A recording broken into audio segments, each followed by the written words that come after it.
Shedeur got on the field. You watching the game, Chad, there's a lot of Shedeur Sanders fans. What did you think of his first outing? Listen, all the talk and the narratives and the storylines and whatever you want to say, sooner or later that ball was about to snap. And that young man we watched in Colorado. This is crazy! Shedeur Sanders didn't just sign a deal, he finalized a flagship endorsement. It's the kind of move that makes analysts revisit assumptions and recalibrate valuations. Nike didn't simply issue a contract, the company put substantial backing behind him and positioned him as a leading figure in its athlete portfolio. The impact is immediate across the sports industry. Shedeur Sanders has reset expectations and changed the competitive field. What I just said about the shoe opportunity that could present itself for Nike, who's a Nike school. And the reason I say Nike is because it's a Nike school. They don't want another brand with the kid wearing them on field, but they get him head to toe. Okay, not just off the field. They can get him head to toe with a signature shoe. If he had that right now, and you mentioned record-breaking Colorado State, Skip, how many eyeballs would have seen that? What did you call it, Michael? Number 2, prime 2. Shedeur Sanders finalized an agreement that forces analysts to revise their projections. Moments earlier, many expected Nike to prioritize other quarterbacks. Instead, Sanders signed and moved to the center of the discussion. The deal signals clear commitment from Nike and resets expectations across the sports business. Speculation has been replaced with a definitive statement about his market position and upcoming campaigns. Shedeur was fantastic last night. I'm rooting for him to succeed in the NFL, but this is a little too much here, right? This is just a little too much. Last night after the game, Nike drops an ad, only a matter of time, with the caption, when you get your opportunity, create your next one. I get what they're doing. They probably hit their social media impressions and engagement goals last night because this went off. But the bottom line is, save this for when he wins a regular season game. This is the kind of stuff why people don't like Shedeur. It's not Shedeur himself. He's a good kid. He's a good role model. He's a good quarterback. But people trying to boost him up like this for a preseason start is why we have issues. Analysts were surprised by the announcement and quickly reassessed prior assumptions that focused on other candidates. Nike did not make a routine addition, it secured a headline athlete. Shedeur Sanders brings national visibility, measurable performance, and a recognized family legacy. For months, some experts claimed he had attention without the depth major brands seek. This agreement signals Nike's conviction in his long-term value and directly challenges that earlier skepticism. Shedeur Sanders for MVP already. Now, let me not take it too far, but it's another example of how quick and fast Nike is with their marketing. Perfect. Shedeur is the perfect athlete to work with. He's unique. He sticks to himself and his family for the most part. He's marketable. He's charismatic. He smiles. All of the above. And Nike is so quick with the timing. They say only a matter of time. Nike reached a different conclusion. The company made a clear commitment, and the commentary that dismissed the possibility is now being revised. The announcement is not the beginning of the story. It is the outcome of a trajectory that has been building for some time. Shedeur Sanders' rise has been unconventional and decisive. He drew sustained attention even when many claimed not to be watching. More than a position on the depth chart, he delivered presence, audience growth, and momentum. In this case, market impact and leadership qualities carried as much weight as traditional metrics, and Nike acted on that assessment. Did y'all see about like the business side of it, like his contract? Like he gets a percentage of everyone in his jersey sales. Oh yeah. So they wanted to like basically shadow ban him and his stock pick, because the more famous he is and the more they sell, they owe him more money. I probably believe it. Probably something he like has that. Apparently a super unique NFL contract. Damn. That's interesting. I would love to see I gotta do that. some more research, but And that Browns fan base, bro, they have been through some shit. They are happy for everything to come that way. So Well, they everybody rocking buying them jerseys. And did y'all see the price of tickets for that preseason game after he announced that he was gonna be the starter? Crazy.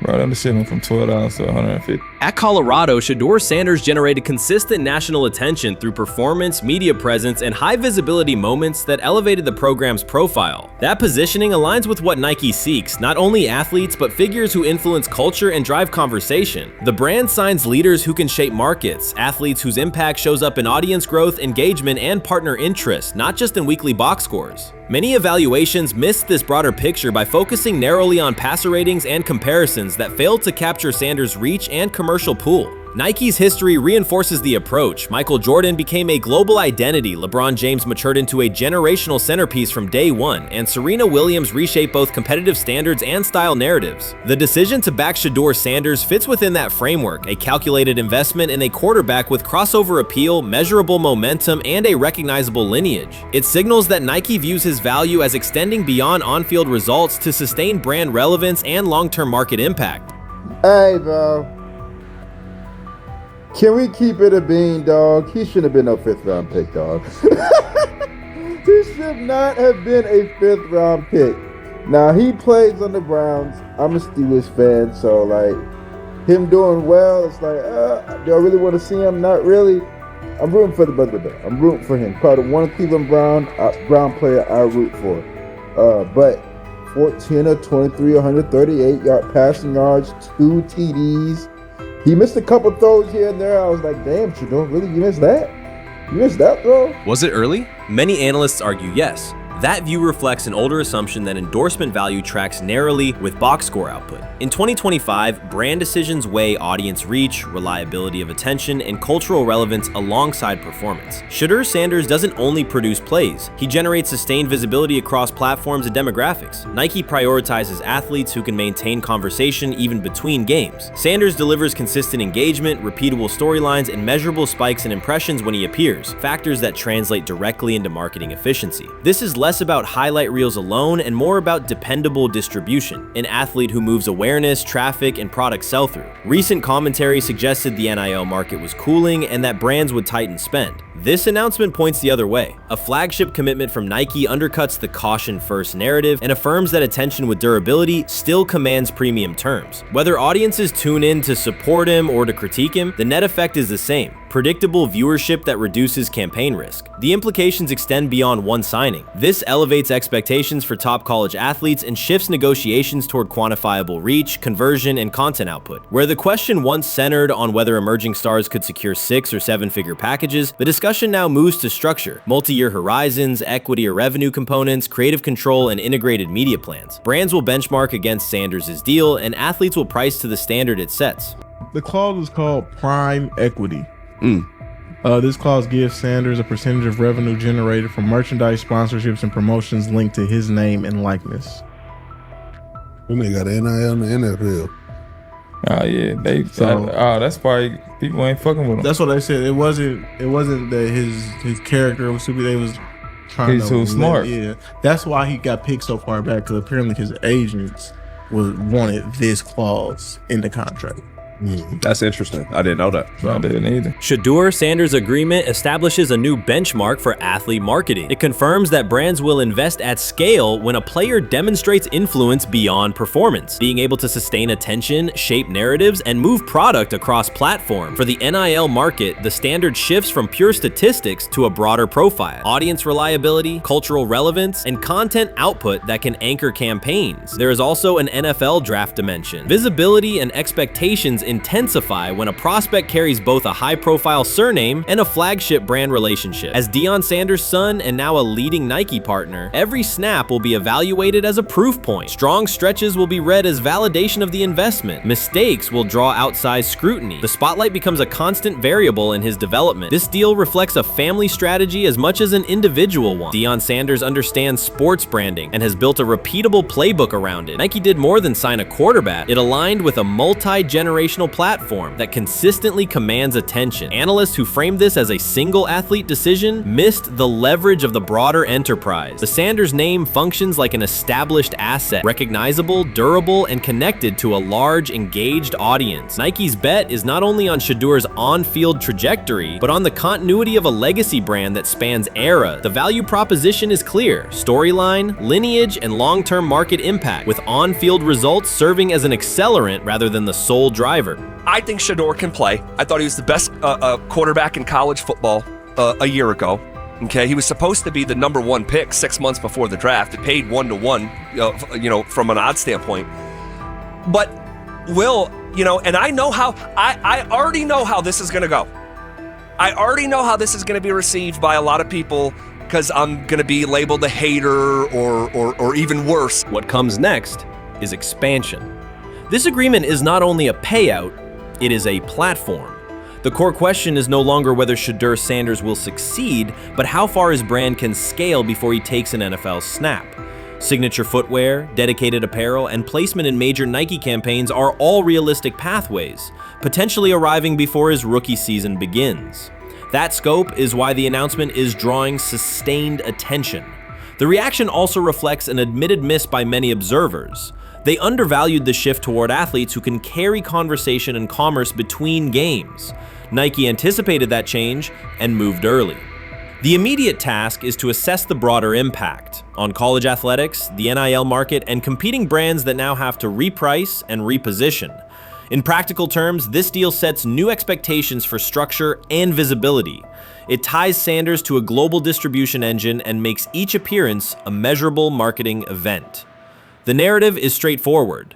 Nike identified durable attention, aligned with it, and formalized the bet. The market will adjust to the standard this creates. Many observers declared Deion Sanders was finished. They argued that his public style attracted unnecessary attention, that his health had deteriorated too far, and that his coaching career was approaching an abrupt conclusion. They misread his resolve. When speculation intensified, Sanders did not schedule a press conference or issue a formal statement. Instead, he released a short video recorded at his Texas home, walking alongside recording artist Lil Wayne. The footage established two facts. Although Sanders still walks with a limp, he remains active, and he intends to return to the sideline.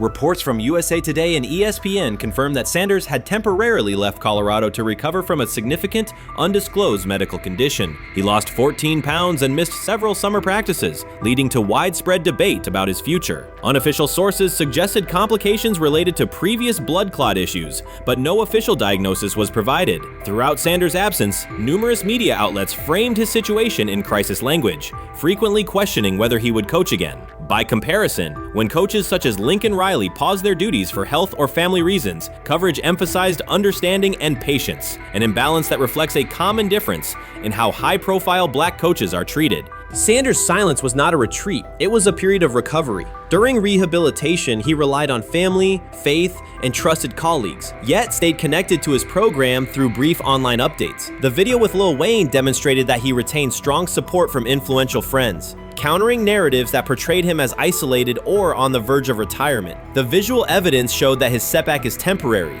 and that he remains determined to lead Colorado into the forthcoming season. Since accepting the Colorado position, Sanders has dramatically elevated the program's national standing. He first drew national attention to Jackson State and the broader HBCU football landscape, then moved to Boulder and transformed a one-win team into a central storyline in college athletics. His approach, combining hip-hop culture, direct communication, and open expressions of faith, has challenged conventional expectations for head coach behavior. Each step forward has been met with heightened scrutiny. His time at Jackson State was labeled a publicity stunt, his departure for Colorado was framed as abandoning HBCU culture, and his social media presence has been cast as distraction from traditional coaching responsibility. Critics often magnify Sanders' missteps and question his motives, while comparable actions by other coaches receive neutral or sympathetic coverage. Showings of enthusiasm from Brett Favre and disciplinary intensity from Nick Saban are celebrated as competitive passion, yet Sanders' displays of confidence are frequently labeled arrogance. The discrepancy illustrates deeper biases rather than differences in performance. Sanders' success challenges entrenched expectations of how a college football leader should look, speak, and act, especially a black coach who refuses to downplay his identity.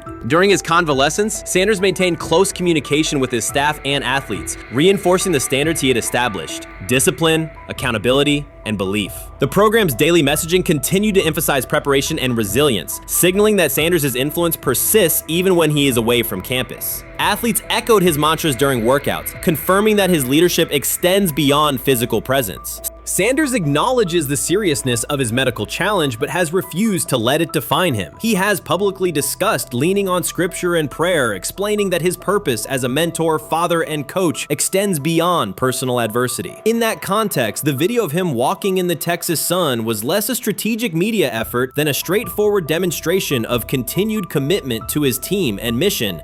Colorado still requires Sanders' vision, Prior to his arrival, attendance was low, national media attention was minimal, and recruiting momentum had stalled. Sanders' leadership brought renewed energy, authentic identity, and higher standards of accountability. Players who previously lacked representation in college football leadership found a coach who shares, affirms, and elevates their cultural background. Sanders supplements conventional coaching priorities, scheme, fundamentals, and execution with empowerment initiatives that cultivate self-confidence and authenticity. As preseason camp approaches, Sanders intends to resume full involvement, even if medical recovery remains ongoing. His presence is expected to restore on-site leadership, stabilize the locker room, and direct media coverage toward on-field progress. For Sanders, the objective extends beyond compiling wins. It includes completing a cultural transformation that expands how success and leadership are defined in modern college football. Those who predict his decline overlook the underlying traits, faith, perseverance, and purpose that have supported Sanders throughout his career. Doubts, rumors, and disproportionate scrutiny have followed him from playing days into coaching, and he has consistently responded with results. His current health setback is another obstacle, not a conclusion. The broader initiative he leads, centered on authenticity, opportunity, and high standards, continues. When Sanders returns to the sideline, it will mark the next stage of a movement he has guided from Jackson State to Boulder. The recent period of quiet has been strategic rather than passive. Instead of defending himself in daily briefings, Sanders focused on rehabilitation, remote program oversight, and family support. Each brief social media message reinforced a consistent theme: faith and preparation. He has articulated gratitude for medical professionals and has reiterated that his mission at Colorado is unfinished. His public references to scripture have been direct but measured, aligning with his long-standing practice of integrating faith into leadership. By walking through his ranch with Lil Wayne, Sanders signaled continuity. The clip underscored that influential supporters remain engaged, that Sanders' broader network values his vision, and that he remains capable of navigating physical challenges. The visible limp was not evidence of imminent retirement. Rather, it documented the reality of ongoing recovery and the resilience with which he approaches each obstacle. Colorado's athletic administration and football staff continue to affirm Sanders' program direction.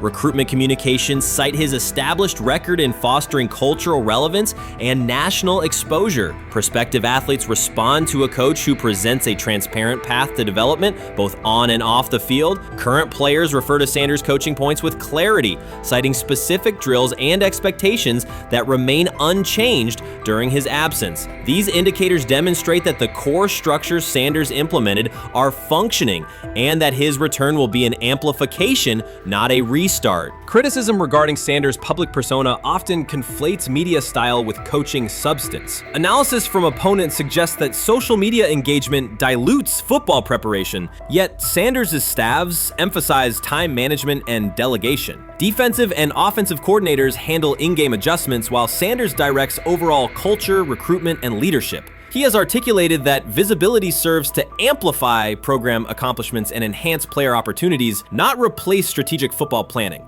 Some commentary has attempted to reframe Sanders' health issue as evidence that his coaching model is unsustainable. The argument ignores the documented health challenges faced by numerous coaches across levels of competition. For example, college coaches recovering from heart procedures or joint replacements have returned to successful seasons after appropriate medical clearance. Sanders' case follows a comparable trajectory. Medical complications require temporary separation, structured rehabilitation is prioritized, and a managed return is planned. Institutional medical protocols at Colorado dictate clearance requirements. Sanders will meet those before resuming full sideline duties. Colorado's players have expressed public confidence in Sanders' eventual return, citing regular virtual check-ins and continued accountability. Several athletes noted that positional meetings included recorded messages from Sanders reinforcing tactical goals and personal discipline. These details confirm that Sanders has remained actively engaged, albeit remotely, and that team culture remains aligned with his principles. Looking ahead, Colorado's schedule will attract national attention, both for on-field competitiveness and the storyline of Sanders' comeback. Analysts will evaluate how quickly he reestablishes day-to-day rhythm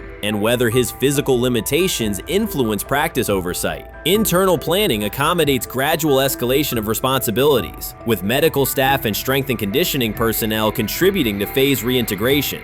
The broader significance of Sanders' return extends beyond Colorado. His visibility continues to challenge prevailing narratives about leadership styles and pathways in college athletics. By prioritizing authenticity, open articulation of faith, and cultural expression, Sanders offers a contrasting template to more conventional models. His eventual recovery and sideline presence will reinforce the argument that diverse leadership profiles can succeed in elite collegiate competition. In summary, rumors of Deion Sanders' coaching demise were premature. Verified reports confirm a substantial but temporary medical setback. He used the time away to focus on health, sustain program engagement, and rely on a support system anchored in family, friends, and faith. His recent public appearance demonstrated active recovery and reaffirmed his intention to resume leadership in Boulder. The forthcoming season will test Colorado on the field, but it will also underscore the durability of Sanders' vision, one that combines competitive ambition with cultural resonance. Observers who continue to question his longevity overlook the resilience and purpose that have defined his career. Sanders' return is imminent, and the movement he leads remains intact. Watson says he has been mentoring Shedeur Sanders at the quarterback position. The biggest failure in the NFL is now mentoring quarterbacks. The most overpaid underdeliverer at the position is now mentoring 2 rookie QBs and a Super Bowl champ. So what exactly are you mentoring him at? You have had 24 civil lawsuits that you paid off to go away. And when you play, you are as ass as those massage therapists are, apparently. Shedeur Sanders is also a show. It's all about him. It's all about anything else. If you don't see that by now, then you're just blinded. Cleveland's second most talked about player has yet to take a professional snap, and it isn't Deshaun Watson. Rookie quarterback Shedeur Sanders has already captured the locker room's attention and the fan base's enthusiasm, creating a visible shift in the team's internal dynamics. Watson, once the uncontested focal point, now shares the spotlight with a newcomer who has only practiced in shorts. The Browns are experiencing a rapid, unforeseen change in popularity within their roster. Four-man competition. It's not. It's 2 guys versus 2 guys. It's the 2 older guys to be the starter. Yeah. It's the 2 younger guys to position themselves however it may be. Right. Show little improvement every single day. Right. So, of all the things I'm watching the first 5 when they break a session, the first 5 with the veterans, with the ones. Who's in there? Where are they going? The ball's going to Jerry Judy. Right. Flacco's no dummy. Lasts as long as he has. Right. He can really whiz it. But as we go on, I want to watch these guys because they probably just got plays installed Tuesday and they're out there running on Wednesday. Shedeur Sanders arrived in Cleveland and immediately commanded attention. The rookie has yet to take a preseason snap, yet the energy around him inside the building and across social media eclipses what many veterans receive in an entire season. Fan enthusiasm is so strong that Deshaun Watson's jerseys are already drifting toward the clearance rack at the team store. In a matter of days, Sanders has become the roster's second most popular figure, while Watson watches his once secure QB1 status and public approval shrink by the hour. Shedeur or Deshaun? Who do you want as your quarterback next year? Honestly, Shedeur. I love Deshaun though. Like, I don't understand all the hate for Deshaun. You get hurt and you get booed, bro. That's foul. That might be the foulest I ever seen. The Browns' social media staff posted a single candid photo of rookie quarterback Shedeur Sanders releasing a warm-up throw, and the response was immediate and overwhelming. Fans saturated timelines with edits of themselves alongside him, while Deshaun Watson's routine practice reps drew comparatively little notice. Although an official Sanders jersey has not been released, unauthorized versions are already moving at a pace that exceeds merchandise sales for several other AFC North teams. The surge in interest marks one of the most intense fan reactions Cleveland has experienced in recent memory. The excitement surrounding Shedeur also triggers a wave of criticism. Veteran analysts, anchored in a 1980s mindset, question whether his style will translate into lasting success. They focus on his NIL earnings, social media presence, and visible confidence, arguing that the image overshadows substance. To them, outward self-assurance appears to be a distraction rather than a competitive asset. Even a simple smile or brief display of personality is cited as evidence that he lacks the measured discipline they expect from a starting quarterback. Critics claim Shedeur Sanders is notable only because of his father, overlooking the performance he delivered at Colorado. Many of those same observers ignored the Buffaloes until Deion Sanders made national headlines, yet they now question whether his son has earned the attention. They want rookies to keep quiet, carry clipboards, and wait 2 seasons before challenging for a starting role. Sanders is disrespected disregarding that script from the moment he arrived. His presence has already turned Cleveland's quarterback discussion into a genuine two-man competition before a single preseason snap. Deshaun Watson maintains publicly that the situation does not concern him, but it is hard to believe the pressure is not real. A fully guaranteed contract protects his paycheck, not his standing in the locker room. Sanders, meanwhile, is translating charisma and early momentum into tangible influence with teammates, coaches, and fans, reshaping expectations for who will lead the Browns on opening day. I'm a firm believer. If I wanted Shedeur Sanders at 2, at worst at 33, of course I already think that he's better than other quarterbacks. Because that's the type of talent, that's where I would have picked him at.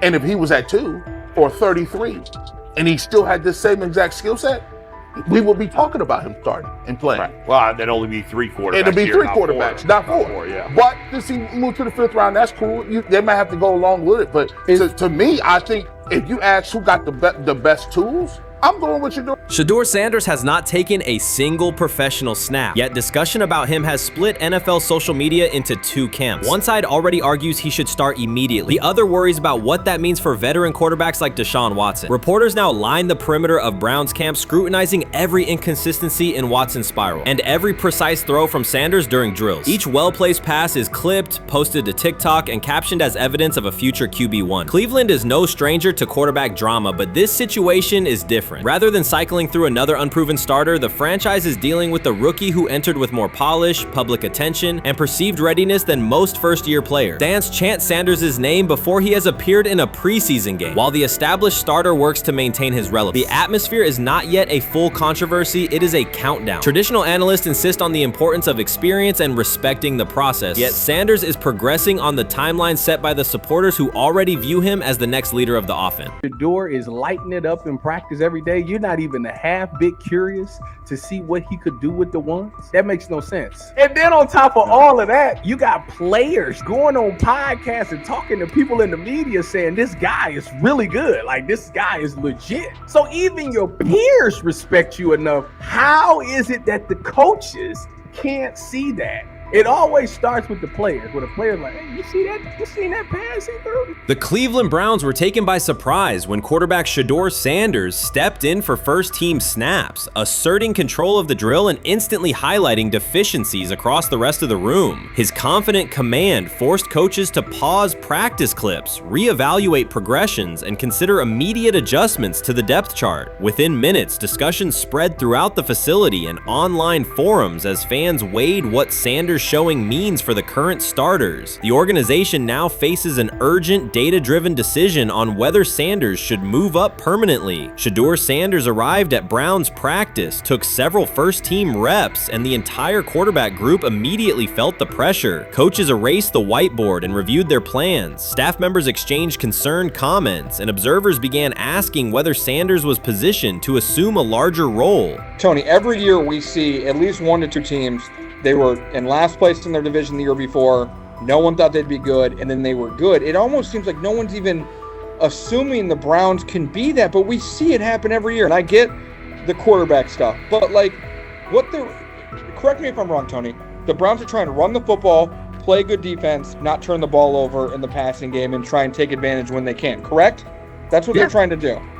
That was the 2020 offense. The Cleveland Browns are still searching for stability at quarterback. Deshaun Watson is yet to deliver consistent starter-level production that justifies his contract, and each game renews doubts about whether he can regain peak form. Behind him, rookie Dorian Thompson-Robinson shows promise but remains inexperienced and unpolished. Coaches are evaluating alternatives each week and may need to adjust the depth chart if progress stalls. The roster around them is built to contend now, so ongoing uncertainty under center is increasingly costly. As we talk about, we do believe in best player available. We do believe in positional value, and we didn't necessarily expect him to be available in the in the 5th round, and so we love adding competition to every position room and adding him to compete with the guys that are already in there. We felt like that was the appropriate thing to do. The Browns quarterback group is unsettled. Deshaun Watson has yet to provide the reliable, high-level play his contract demands, while rookie Dorian Thompson-Robinson remains promising but unpolished. Depth behind them consists mostly of veterans whose experience lies more in holding clipboards than leading offenses. The coaching staff needs an immediate answer, not a 3-year development project. Shedeur Sanders enters as that potential solution. At Colorado, he passed for more than 3,200 yards despite working behind one of college football's poorest offensive lines, consistently demonstrating poise, quick processing, and accurate ball placement under heavy pressure. Film shows steady reads and disciplined footwork, traits that offset concerns that his profile is built on family name or media attention. Cleveland viewed the signing as a low-risk, high-reward move. Early in camp, Sanders received a handful of first-team snaps intended merely as an evaluation. Those plays quickly changed practice tempo. The ball came out on time, receivers hit their landmarks, and the defense struggled to adjust. Coaches immediately expanded the review using phrases such as "evaluate every option," an indication that the depth chart was no longer fixed. Watson sensed the scrutiny. Thompson Robinson increased his urgency. Within minutes, competition in the quarterback room intensified. Sanders repeated that performance in subsequent sessions. His footwork remained clean, progression sharp, and throws firm and precise. Each strong rep forced staff to reassess the plan to keep him buried on the developmental track. The broader context magnifies the pressure. Cleveland's roster is built to contend now. Fans are weary of quarterback turnover, and the front office cannot afford another costly misstep under center. Around the league, rookie passers rarely wait multiple seasons anymore. Joe Burrow, Justin Herbert, CJ Stroud, and even late pick Brock Purdy established that precedent. If Watson opens the regular season and struggles, public calls for Sanders will grow, especially if the rookie flashes in preseason. Alternatively, another team could attempt to acquire him if Cleveland hesitates to elevate his role. Each scenario underscores the same reality. Sanders' emergence has turned a routine camp evaluation into a critical decision point for the franchise.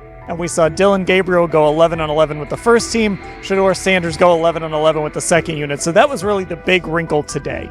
Yes, and of course, it was the first time that we have seen Shedeur Sanders get any of those coveted 11-on-11 reps. Of course, again, it wasn't with the first team offense or against the first team defense, but it's progress. And that means that he's going in the right direction, that the arrow is pointing up. He's coming up the learning curve. So that's good for him. And I actually thought just overall, he had a better day than Dillon had today. He completed more passes. He was more on point. In fact, in that 11-on-11 period, he threw a near touchdown. Desperation can push franchises toward aggressive decisions, especially when their quarterback options appear unconvincing or outdated. One scenario now emerging is that Sanders earns enough confidence to take full preseason reps with the starters, forcing Cleveland to revisit a depth chart it believed was settled at the beginning of July. His practices demonstrate that the excitement around him is grounded in measurable performance. Accurate, high-velocity passes against first-team defenses, and confident command of the huddle.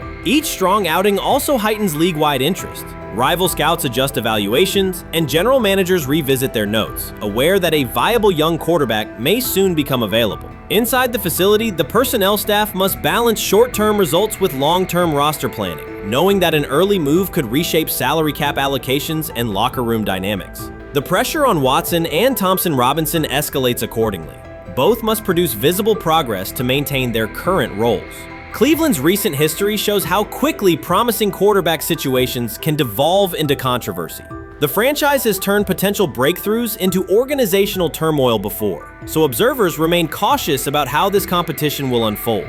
The rumors have ended. The decision is public. Cleveland Browns owner Jimmy Haslam has informed every level of the organization that unless an unforeseen injury intervenes, Shedeur Sanders will start at quarterback in week 1. The announcement is not an informal suggestion or a quiet push in the background. It is a direct order. Multiple independent reports, amplified most visibly by Colin Cowherd, confirm that Haslam delivered the directive himself. From the owner's viewpoint, the logic is simple. No one else on the roster offers the same combination of talent, leadership, and long-term upside. Joe Flacco is approaching the twilight of his career. Kenny Pickett has shown flashes but remains inconsistent. Dillon Gabriel, taken in the 3rd round, is a developmental project. By contrast, Haslam believes Sanders can alter the franchise's trajectory immediately, and he refuses to allow internal hesitation to stall that possibility. The standoff traces back to April. General manager Andrew Barry and head coach Kevin Stefanski entered the draft wanting a low-profile prospect who would fit quietly into the existing depth chart. They prioritized scheme familiarity, modest public attention,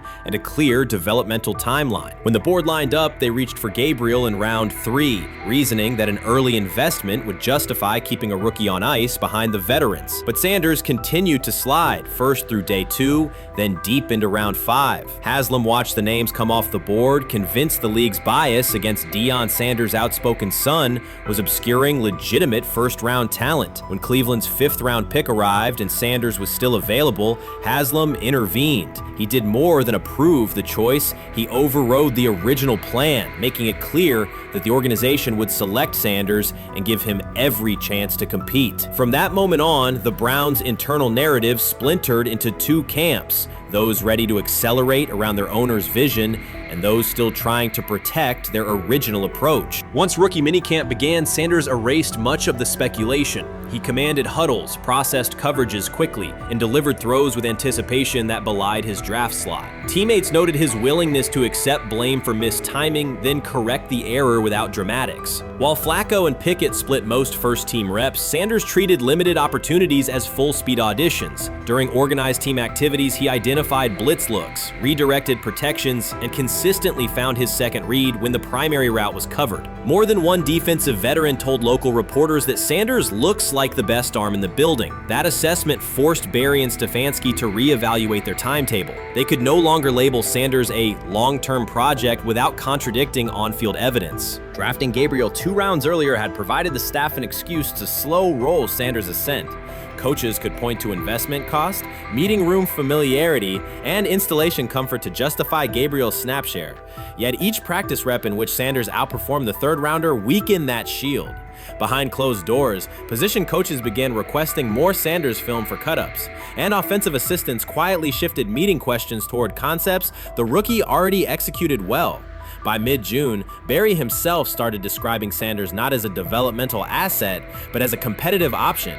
Those subtle linguistic changes signaled the front office's recognition that the narrative had moved beyond their control. Haslam's history with quarterbacks is well documented. His pushes for Johnny Manziel, Baker Mayfield, and Deshaun Watson were high-visibility swings, each driven in part by a desire to generate excitement as well as wins. Critics highlight those choices to question his evaluation track record, yet Haslam perceives Sanders differently. Where Manziel carried off-field concerns, Sanders brings a reputation for professionalism. Where Mayfield's leadership style divided veterans, Sanders' approach has united receivers and linemen. Where Watson's trade involved unprecedented controversy, Sanders arrived at minimal draft cost. Haslam sees a rare chance to capture star potential without mortgaging the future, and he is unwilling to cede that upside to cautious pacing. Cleveland supporters, weary of revolving door quarterbacks, have rallied around Sanders with unexpected speed. Sales of customized Sanders number 2 jerseys surged within days of rookie minicamp. Training camp ticket requests spiked once local media circulated videos of Sanders making NFL-caliber anticipation throws during 7-on-7 periods. The mood in Northeast Ohio has changed from tentative hope to active belief. Longtime season ticket holders who once shrugged at preseason storylines now debate Sanders' footwork at neighborhood barbecues. Social media engagement for Browns content has climbed, driven by highlight compilations of the rookie threading seam passes between linebackers and safeties. All of this places Kevin Stefanski in a fragile position. If he opens week 1 with a veteran starter and the offense sputters, criticism will be swift. Each stalled drive will be interpreted as evidence that he ignored the owner's edict and the fan base's intuition. Conversely, if he names Sanders the starter solely under pressure, any early struggles could be framed as proof that Sanders was rushed, further exposing Stefanski to blame. The only sustainable solution is conviction. Either stand behind a veteran with clear strategic reasoning or embrace Sanders fully and structure the offense around his strengths. Splitting the difference, rotating series, delaying first-team reps, or using vague competition language will satisfy no one and likely jeopardize locker room clarity. Sanders' personal approach has reinforced Haslam's confidence. Instead of taking post-draft downtime,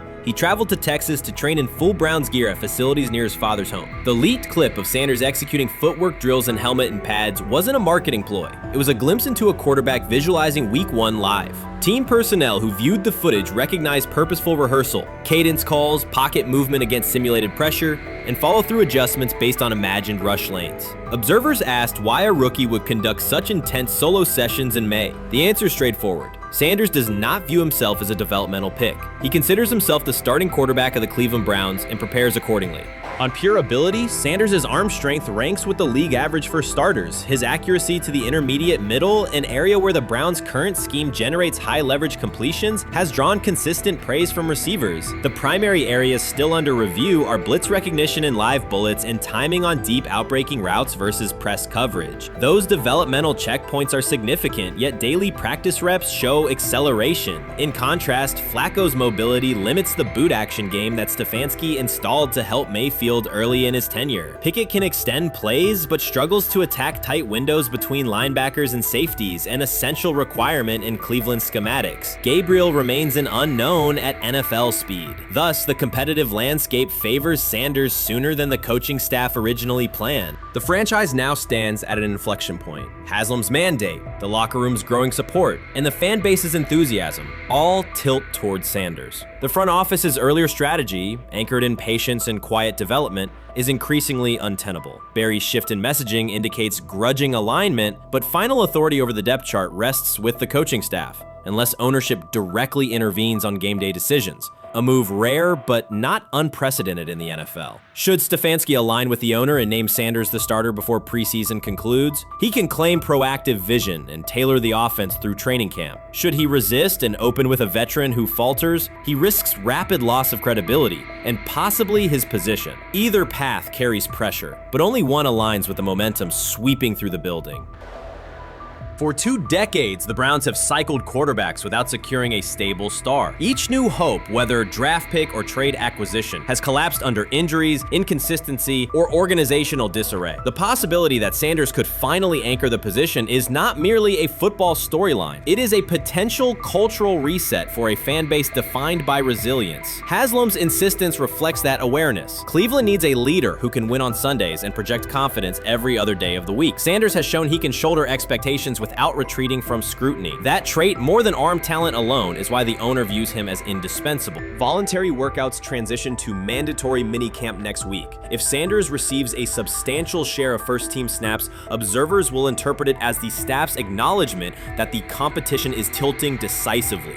A public declaration may not follow immediately, but every rep allocation is a signal. If, however, the staff continues funneling most top unit snaps to Flacco or Pickett, tension will escalate. Local media will question the evaluation process. National analysts will debate the merits of letting a rookie learn through live action versus controlled practice. Inside the facility, players will recognize any disconnect between performance and opportunity, and unity could fray. The Browns have reached a decisive moment. Shedeur Sanders has demonstrated the skill, poise, and work ethic to justify starting in week 1. Jimmy Haslam has publicly positioned him as the future, and by implication the present of the franchise. Kevin Stefanski and Andrew Barry must either endorse that vision or brace for the consequences of delaying it. For Cleveland fans, the significance is clear. A legitimate chance to exit the cycle of quarterback uncertainty and rally behind a signal caller capable of commanding the field and galvanizing the city. Whether that opportunity is seized promptly or postponed will define the Browns' 2025 season and likely the tenure of the decision makers involved. You first, when you take a look at both of these QBs, who had the most impressive start so far in the preseason? Well, to me, it was Shedeur. I didn't see any interceptions when he was out there. Didn't see anything like that. I mean, don't get me wrong. I don't think Dillon Gabriel did a bad job. I was impressed with the brother, but I'm going to go with Shedeur. You know, the pressure was on him. The spotlight was on him. Stephen A. Smith didn't just call out Dillon Gabriel. He held him accountable and made him rethink his comments. The moment Dillon Gabriel spoke and went after Shedeur Sanders, it wasn't a minor slip. He crossed the line and stepped directly into Stephen A. Smith's wheelhouse. And Smith answered with a clear, direct response that left no room for misinterpretation. The comparisons were emanating from the media more so than anybody else. And that's what I think, that's exactly who I think he was directing his comments towards. Having said that, Dillon Gabriel, respectfully, it was stupid. A very dumb comment to make. First of all, let me tell you something right now. In every walk of life, far beyond the parameters of a football field. This wasn't casual sports commentary, it was a decisive critique. Dillon Gabriel's comments were taken apart by Stephen A. Smith with clear, direct points. Gabriel, a quarterback with solid stats but limited top-level achievements, chose to take a public shot at Shedeur Sanders. Shedeur, who has handled sustained media scrutiny and on-field expectations, became the target of an unnecessary criticism. Smith responded by challenging Gabriel's standing to make that claim, and by defending Sanders on the facts. The outcome was clear. Gabriel overreached, and Sanders didn't deserve the hit. Only Dan Orlovsky would sit up here in comparison to Shedeur Sanders, who did no such thing, and say, hey, thought he looked better. I thought, I mean, I got to give him the edge here. I thought it wasn't bad. A pick six and a fumble, and we can get over fumbles. Have you heard anybody say that? I know it's possible. Have you heard anybody say, get over? Stephen A. Smith responded immediately. As soon as Dillon Gabriel made his comments about Shedeur Sanders, Smith delivered a clear, point-by-point critique that drew national attention across the NCAA media cycle. Dillon Gabriel has a reputation as a good quarterback, not a dominant one. He can post strong numbers against opponents like Tulsa, but his performance has been inconsistent when the stakes and competition rise to playoff level. Well, those who produce get treated differently than those who don't. What he said echoes the mentality of all of America practically, and most certainly the world, as we see things being globalized more and more every day. It was a stupid, idiotic, immature comment, because clearly you were feeling the heat because a lot of people was talking about how Shedeur should be QB. Dillon Gabriel is a capable quarterback, but not a standout. Even so, he chose to talk down to Shedeur Sanders, a quarterback who has navigated constant scrutiny and pressure and still represents the future of a program that was struggling before he arrived. The comparison was weak. The criticism was unnecessary. Stephen A. Smith recognized that and dismantled Gabriel's argument with a clear, direct response. How the Browns react to this, how the locker room reacts to this, how Shedeur reacts to this, because it was a clear shot at Shedeur. But let's say Dillon Gabriel's talking about the media. How could you be a brand new quarterback in the NFL and the first time you get behind a mic after your first game, you throw the media under the bus? That's out of arrogance. Stephen A. Smith excels in moments like this. When Dillon Gabriel made his remarks about Shedeur Sanders, Smith responded with a focused, direct critique. He questioned Gabriel's standing to make that claim, noting that Gabriel has transferred between programs and has not been a Heisman finalist. Without theatrics, Smith laid out why Gabriel's resume doesn't justify taking public shots at Sanders. Smith's point was clear. Targeting Shedeur Sanders, a quarterback central to his program's future and consistently under intense scrutiny, was misplaced. Gabriel's criticism lacked the substance to support it, and Smith methodically showed why. Today on his 42nd I want you to be meaner. Birthday. That's number one. Number two, after the game, the Browns head coach Kevin Stefanski said there was a mix-up in the routes and that players were in the area that they shouldn't have been. Look at Stephen A's face. Look at Stephen A's face.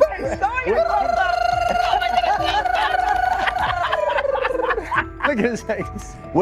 Stephen A. The strength of Stephen A. Smith's response was that he didn't just address Gabriel's remarks. He challenged the image around him. Dillon Gabriel often presents himself as an overlooked contender ready to surprise. But the reality is that his profile hasn't commanded broad attention. It's a clear reminder that not every opinion carries equal weight. In defending Shedeur Sanders, Stephen A. was direct and precise. Shedeur isn't just a quarterback. He is Deion Sanders' son, which subjects him to scrutiny far beyond anything Gabriel has faced. Even under that pressure, Shedeur has maintained his composure, shown confidence, and delivered in key moments that helped revive a program many had written off. Stupidity, all of it.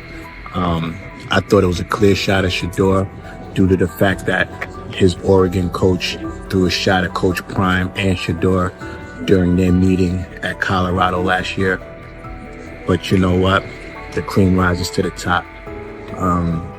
Let's see what happens this week. I see a lot of the media talking about they think it was about the media and not about Shedeur. And I think that's a chess move. For Dillon Gabriel to take shots at Shedeur Sanders was a miscalculation. Stephen A. Smith made the mismatch clear. Gabriel's attempt to shame Sanders was unnecessary and counterproductive. You don't target Deion Sanders' son when Deion has turned Colorado into primetime television. It underscored that Dillon Gabriel has often played with a chip on his shoulder because the spotlight hasn't followed him. He has been around long enough to compile numbers but not to earn broad respect. That's why going after Shedeur was is misguided. Sanders, despite ups and downs, drives headlines. Gabriel's most notable headlines have been his transfers. Stephen A. Smith pressed that point without hesitation, challenging Gabriel's standing and leaving his argument looking like a forced throw that turns into a pick six. You know what? Still needs to thank me a little bit more for that restaurant I treated him and his family to, because it was big time, and stop embarrassing me by going places and trying to use coupons. That's how pathetic he is. The point is that a pick six and a fumble is usually considered a bad day. Stephen A. Smith didn't need to raise his voice to make the point. He presented Dillon Gabriel as a player whose talk outpaces his resume and defended Shedeur Sanders with clear comparisons. That's why he called Gabriel out so directly. The comparison wasn't just unfair, it was forced. Now look at Gabriel's record. The numbers are solid and he can win against average defenses, but the resume lacks defining markers. There's no sustained Heisman contention, no late season surge that reshaped the national picture, and no postseason moment that cements a legacy. The track record reflects steady production, not top-tier impact. That's the gap Smith underscored. Gabriel's criticism of Shedeur Sanders wasn't supported by what he has accomplished, while Sanders continues to carry a program under constant scrutiny. Let's see someone who step up and make some plays out there. Ain't no way. Gabriel Ain't no way. He not built like that. No way. And this one is picked off and going back the other way. Oh my God, why did you stop playing? Now it's a foot race. And that is that. They told me bust out my AP, perfect timing. H-shot, we about to get legendary. Shedeur star the next game, baby. Shout out Dillon though, you know what I'm saying, bro? I love you, my heart. What am I bigger than cheese, bro? You know what I'm saying? But Shedeur got it. Shedeur Sanders is a national brand who draws viewers for both performance and result. Dillon Gabriel's attempt to diminish him read as resentment. And Stephen A. Smith called out the insecurity and lack of awareness directly. Colorado under Deion Sanders is prime time, and Shedeur sits at the center of that spotlight. If Gabriel expected the sports world to agree while he took a shot at Shedeur, he misread the moment. Smith dismantled the argument and questioned the credibility behind it. Gabriel will move on. He'll keep playing, give interviews, and have fans, but this exchange will trail his media profile as a reminder of a misstep. It's a clear example of a resume that doesn't justify taking public aim at a quarterback carrying that level of scrutiny and responsibility. For the Cleveland Browns preseason game today is that the way that some white folks watched Shedeur Sanders last week is the way that some black folks were watching Dillon Gabriel today. And it's not Dillon Gabriel for Dillon Gabriel's sake. Most folks don't have a problem with Dillon Gabriel. It's what he represents, which is the disrespect of a black person for no other apparent reason than they are a confident black person. Dillon Gabriel thought he was aiming up. Instead, he was placed back among quarterbacks who are good but not great. Stephen A. Smith made the central point. Dillon Gabriel doesn't shape the conversation. Sports are about narrative as much as numbers, and Gabriel's story doesn't move the culture, while Shedeur Sanders does. Smith highlighted that contrast clearly. By the end, Gabriel's credibility had taken a measurable hit. The critique was decisive and sent a broader message to any player considering public shots at Shedeur Sanders. If you step into that debate, you will be held to a higher standard and your resume will be tested. Dillon Gabriel learned that the hard way.